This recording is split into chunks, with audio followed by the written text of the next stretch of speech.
I've been sort of uncomfortable with this every time I go to a field location and I see all of these posters and all of these agency and donor names on the lives of very poor and vulnerable people. I've never liked it, and often brought it up. It must have been some image, yes, and some visit, but I cannot recall which one. I stand for what I said. I have at large international conferences also said, shouldn't we all tone it down? Because I think there is also a dynamic here. When a donor comes to a place to be shown, as they should, what they have funded, they find sort of the name of organizations and agencies, UN, Red Cross, Red Crescent, INGO names all over, and then they say, but we funded it.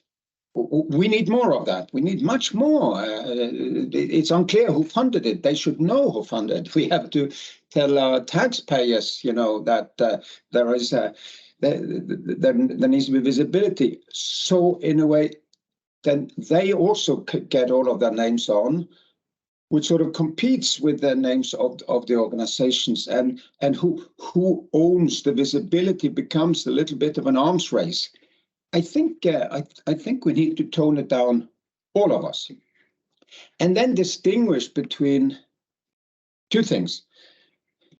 It is important for us to flag who we are, where we are, who is going in the car, who has the office, who has the warehouse.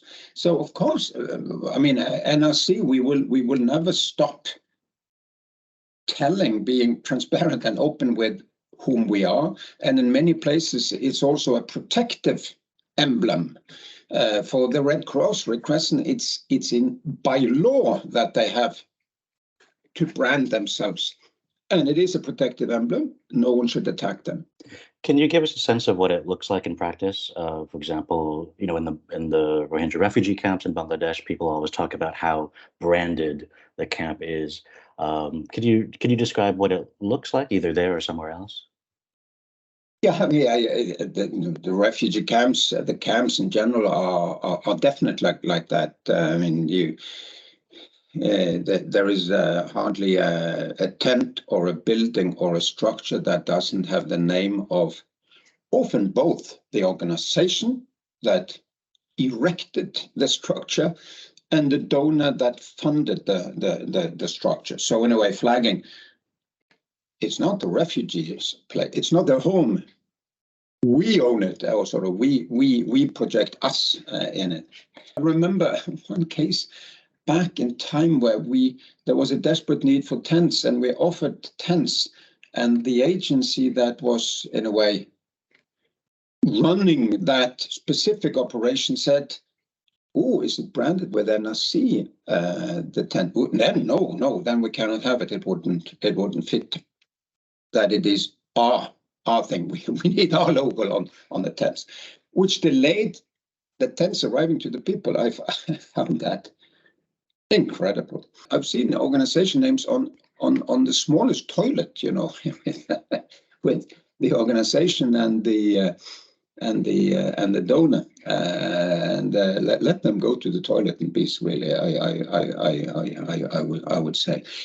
And then let's have a real offer to donors that we can help them give feedback to taxpayers, because I do see that one. I was the deputy foreign minister in Norway for a long time, and this sense that of countries were sinking money, billions, into these places year on and year after, and it doesn't help and it doesn't lead to anything. And so, there is a real need to explain donor countries, individual donors, members, volunteers that were making progress, we're saving lives, we are providing durable solutions, we're giving people dignity, and we're giving people work, and we're giving people a way out. But let's do that more with telling stories and give them the voice to tell what happened, and have perhaps visits and so on. The visitor doesn't need to see logos plastered all over. They should be able to see the structure and talk with the people. There is other ways of telling donors and volunteers that it is a worthwhile investment. In your mind, what in an ideal world, what do you want to see? Should it be pretty much nothing on most of the actual supplies? Yeah. So in the ideal world, I would see us branding our own structures, our own. I mean, a warehouse. The office, our vehicles, so that they know who we are and where we go, and also know when we move that we move responsibly, and that when we come with stuff, who brought it. And then I would say as little as possible on the actual structure, the tent, the school bag. I cannot see why the tents of people who now have the tent, it's the family's house. They lost everything, is what they have. That should advertise any organization or agency, including NRC. Or schools and so on, and then perhaps we have small plaques basically saying who funded, who put it up, report back if there is something wrong. So they would also know who to